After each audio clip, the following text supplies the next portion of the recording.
This is the Everyday AI Show, the everyday podcast where we simplify AI and bring its power to your fingertips.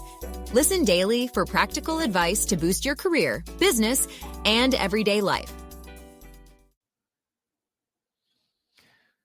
How can you use AI in your business consulting to help your company grow, to help your company win?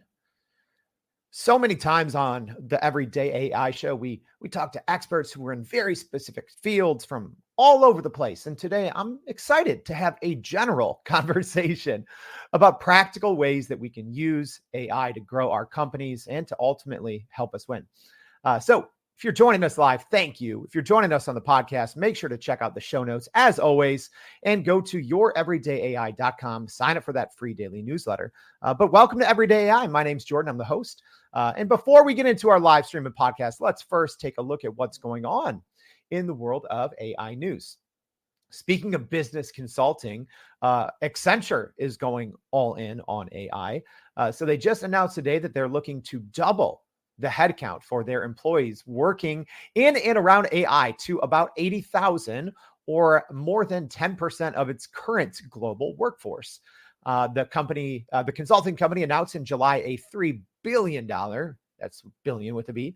They announced a $3 billion investment into generative AI and AI for their clients over the coming 3 years. So, after a very slow start from business consulting companies, Accenture is now really picking up the steam.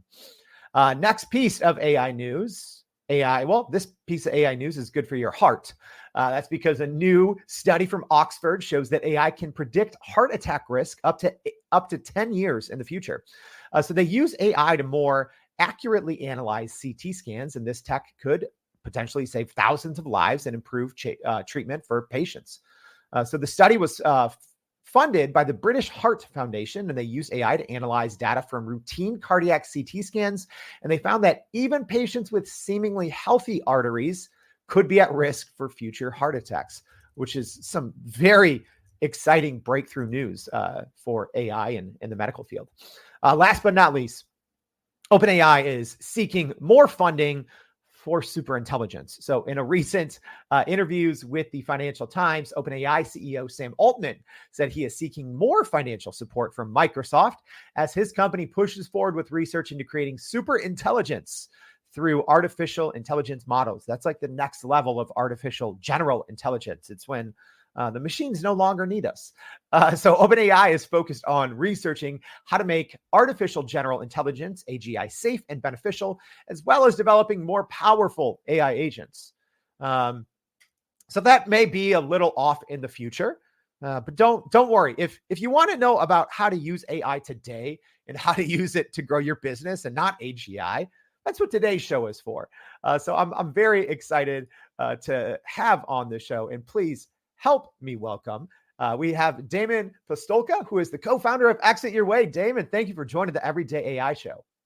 All right, Jordan. Glad to be here. All right. I'm excited. Well, hey, first, give everyone a brief overview of a little bit of what you do at Exit Your Way. Yeah, well, we help business owners improve their businesses, build value, and sell their businesses when they're ready. It's really about generating wealth with your business for whatever you want to do next. So for all the business owners out there, maybe this show's for you. So Damon, a little bit more. So is it only when companies are kind of get at that point where they want to sell their company, or are you working with companies over the long term, on a multiple year kind of growth track? We work with them long term, definitely. I mean, we've got clients right now that have been with us over 5 years, but we've been to quintuple plus, values and things like that and revenues with them, because we're really about helping owners create the exit they want when they want, and that could be a decade from now. We're really just helping people build very valuable businesses. Yeah. And I'd say just the world of growing your business has changed, especially I'd say if you're a small business owner, with generative AI. I've experienced it myself. I have a small business and I'm using it in all aspects of my business. I'm curious, Damon, how are you using, different generative AI systems in, whether it's your day-to-day or your week-to-week, but how are you finding value in using AI right now? Well, us personally in our business, we use it extensively for research, combining, I mean, there's just so many things that it's read almost everything, right? And you're looking at it and I say, how can I combine this huge mass of data into something that I can understand? That's huge. Or even things as simple as generating ideas for content, right? If you want to look at content or pain points for the people that you want to talk with, just understanding those kind of things, because we all have these perspectives, and that really helps us take the blinders off and really understand what we're trying to do and be better at what we're doing. Mm. And hey, as a reminder, thank you everyone for joining us live. Mike Lammer is joining us. Thanks for joining us. Harvey Tuck saying he's happy to be here. Good conversation. What do you want to know about how to use AI to grow your business? Get your questions in. We'll see if we can tackle them here live on the show. So one thing, Damon, I'm curious about. So when business owners are coming to you, are they curious about generative AI? Are they asking you, "Hey, Damon, how can I use AI to grow my business's value?" Or are you kind of introducing it? I'm always curious if people like you and I are a little ahead of the curve, or if everyone out there is already figuring generative AI out. For me, it's definitely helping to introduce, because oftentimes the businesses we work with, they're focused on what they're doing, right? They're really good at what they do. And when you think about, well, have you thought about using AI for something like this? They're like, what, and whether it's a medical application, that was one of the latest things that we've really been helping one of our clients do is they have to take large amounts of medical data and summarize it succinctly and accurately. And it's really interesting the applications we've been able to research and then develop with them to do that, or something as simple as, just the simple things like making you better. If you've got, say, an accounting or a finance person that doesn't know how to do something in Excel, I mean, just the simple stuff that AI can do to help them be an expert in a program that's been around forever, like Excel, to solve whatever challenges they want, or data analysis, from that financial perspective. It's just so much it can do right now, but we're introducing it to these clients because they don't realize how it can help them in their daily lives.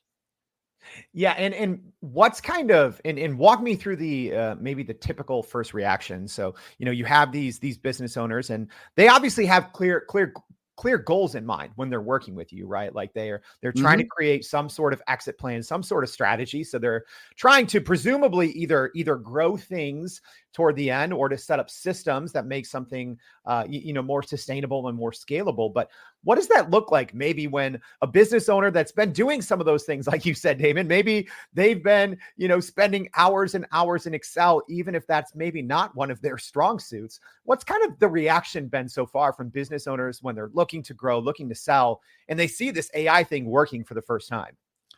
Well, it's amazing, really, their reaction, because they're like, wow, I had no idea that I had tools like this that were simple and available to me. Especially with these latest, the latest, whether you're using any of these, the latest iterations of these things have gotten so easy for people to really generate useful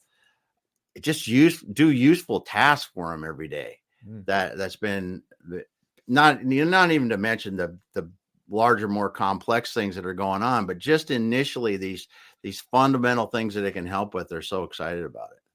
Yeah, and then already a great question here. So let's take this in. So Michael Forgy asking, what are the most popular types of businesses that are bought and sold, at least, maybe in the areas that you're working in, Damon? Well, there's, when you look at what are the most commonly sold kinds of businesses right now, I think there's a lot of online businesses that get transferred. You look at some of the special marketplaces for those things move around a lot.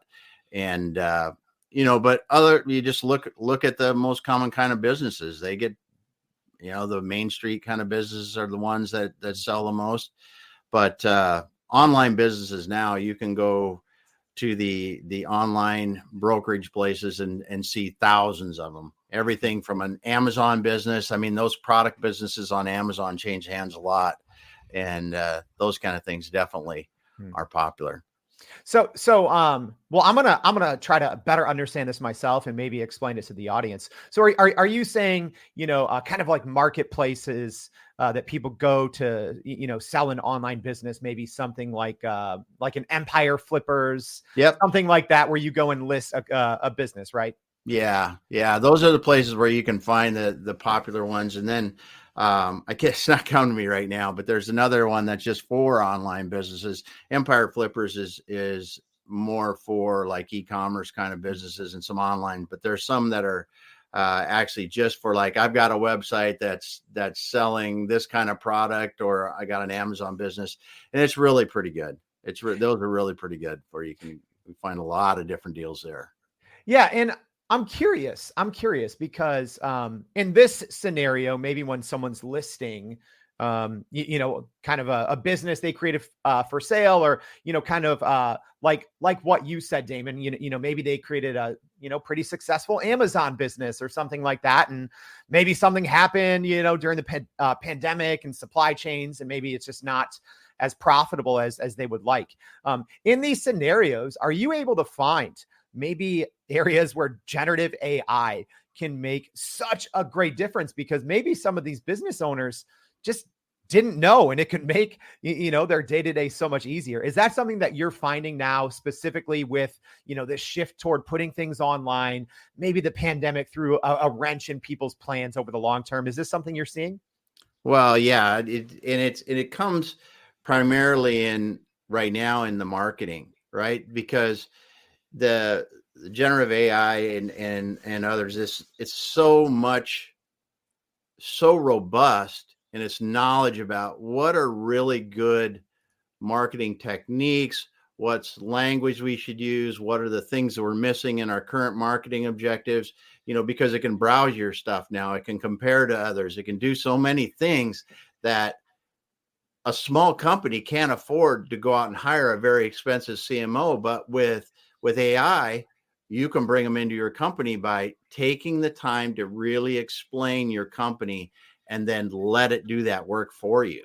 It's amazing what it can do, down to how do I structure my web page appropriately, because all these things that you would normally go out today, and experts are really good at this, right? But if you're a small business and you're trying to bootstrap, or you're constrained on the amount of cash you got, you can go a long ways with AI compared to where you're at today.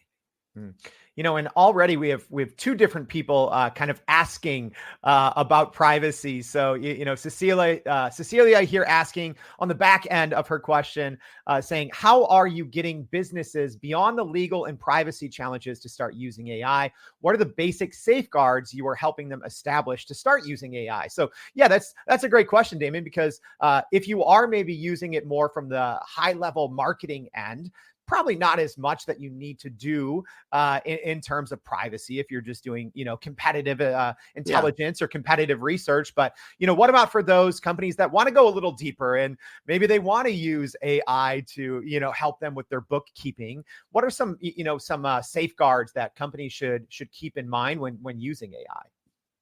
That's a great point.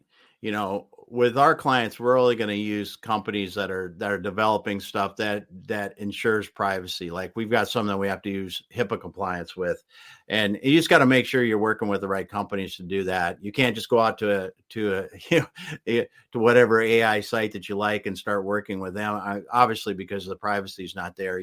That's where you really have to go to the companies that are developing the apps that do and are certified and protect your privacy like you need to. Really, there's limited application for that, though. I think that more often small business owners don't need to worry about it because your competition already knows. They already know what you're doing. You're not going to be doing anything special. You're probably just going to be doing something that they're not. And Although, unless it's some secret IP thing that, formulas or something, or like I said, HIPAA compliance, it's really not as big a concern as people make it to be. Damon, in your experience since, with Exit Your Way and helping companies specifically use AI to, create more business value, what are some of the most common kind of wins that you've seen, right? Because there's no shortage of way to use generative AI to help companies grow, to make them more profitable. But what are some common themes that you've seen from the companies you've worked with that you're like, hey, most, 9 times out of 10 or more often than not, this approach using generative AI is a win?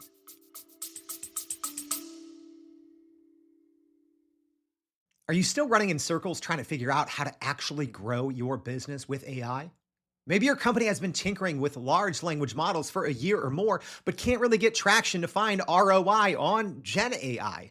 Hey, this is Jordan Wilson, host of this very podcast. Companies like Adobe, Microsoft, and NVIDIA have partnered with us because they trust our expertise in educating the masses around generative AI to get ahead.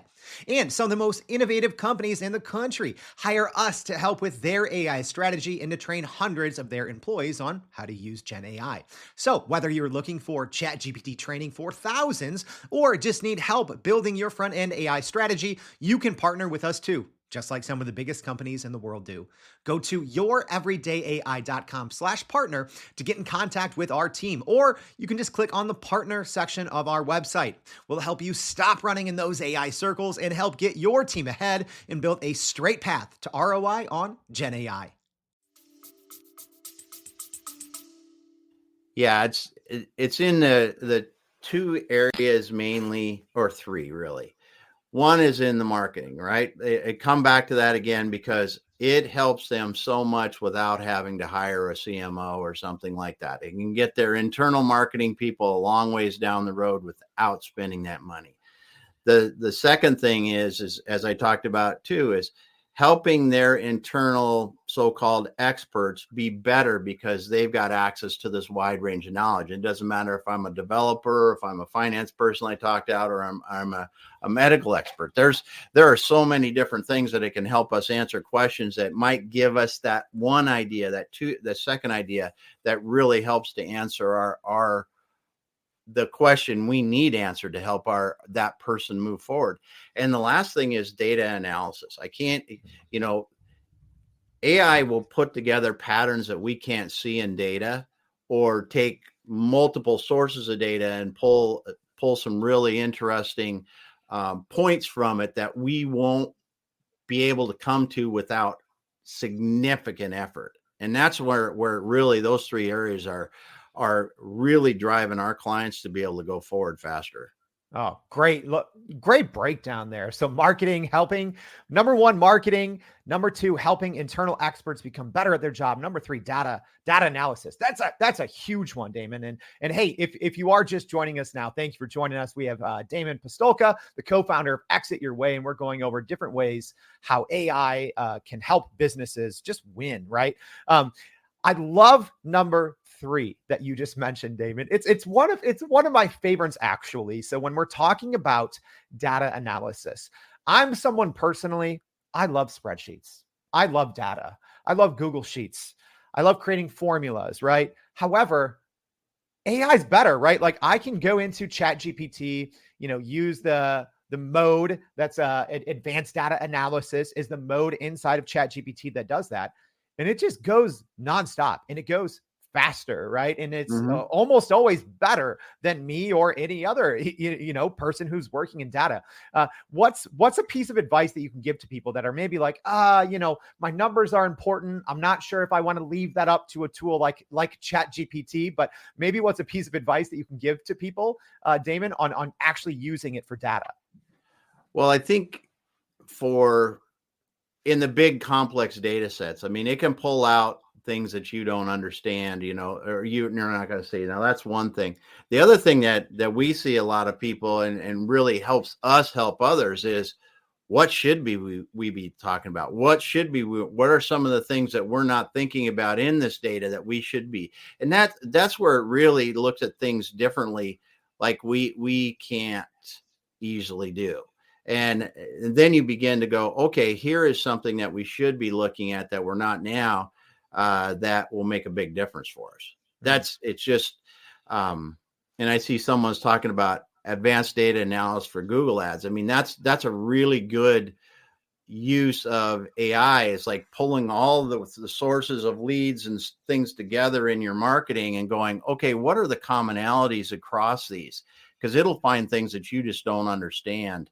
And we can't easily determine, but that key piece of information that it pulls out could be huge for you going further in your, getting better return on your spend and things like that, or even in your business to really understand how to shape the operations of your business to better meet customer needs. Yeah, absolutely. And that's a great point, Damon, that you bring up. And I think it's important for people to understand about generative AI. And I think, for the most part here, it seems that our conversation is kind of going around ChatGPT, but, Damon just said, ask questions, right, of generative AI. You don't have to know everything. You don't even have to know what the data is. You can upload a spreadsheet with tens of thousands of data points and you're scratching your head and you can say, hey, tell me what this is all about and tell me how it relates to my business. And ChatGPT or most other generative AI systems will tell you that. And maybe had a question here as well. Let's bring it up here. So David, thanks for joining us. David said, on the data analysis side, what are some AI tools that best align with that? So, Damon, we were kind of talking about ChatGPT and advanced data analysis, but is there any other kind of data tool in the AI space you might recommend? I really wouldn't recommend any specific ones. I would say go out. The thing about it is the AI tools are evolving so quickly. What I can be talking about today, it could be gone tomorrow or surpassed by someone else. So I think you really need to look at it. The ones that we have been looking at, industry specific, are in healthcare, which are so interesting to be able to take, like, say you've got a patient that's been in the doctor a lot about a certain thing. They got a serious injury, and I've seen 17 different doctors. And the way that it can summarize that kind of data to pull out relevant points is really incredible, really incredible, and make it easy to understand.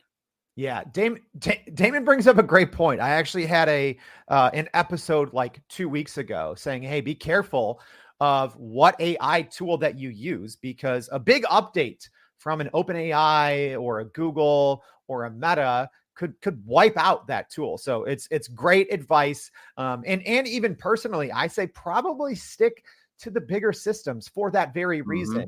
Some of these small ones, they're not great at really developing, a unique selling proposition. So they could be gone pretty quickly. Yeah. Great. We have great questions today. I'm excited for this one, Damon. We'll get to this one. So Arthur asking, can we double down on some learnings and examples of success and setbacks? So I think we've talked a little bit on the success, unless you have, Damon, one kind of a good success story you'd want to talk about. Otherwise, maybe what are some setbacks, by using generative AI to help grow your business value? Well, the setbacks can be if you're trying to get it to do something it's just not going to do, right? And you get so far into looking at something, and if it's not going anywhere, you just need to go, okay, maybe it's not ready, right? There were some things in the beginning where we were trying to do some like the medical stuff. We were trying that a year plus ago, and it was just like it just wasn't ready. Things weren't ready and able to go like we wanted to do. And you look at the setbacks is just really wasting time trying to get it to do something it's really not meant to do at this point. And something where you need ultimate accuracy or just things like that you gotta, it's just not good at some things yet. That's a good point. Yeah. And I think maybe, Damon, it's worth pointing out, because we talked about, data analysis, and I also wouldn't trust ChatGPT to math, right? ChatGPT by itself is not good at math. If you are using advanced data analysis, it is great at advanced computation. So that's a great call out is you do have to really know what you're doing and make sure that you're using kind of the right feature or function for the right for the right reason as well. Damon, maybe I'm curious because I'm sure you're working with a lot of different clients, and it sounds like ChatGPT and other Gen AI tools have become a great resource for you and your clients looking to increase business value.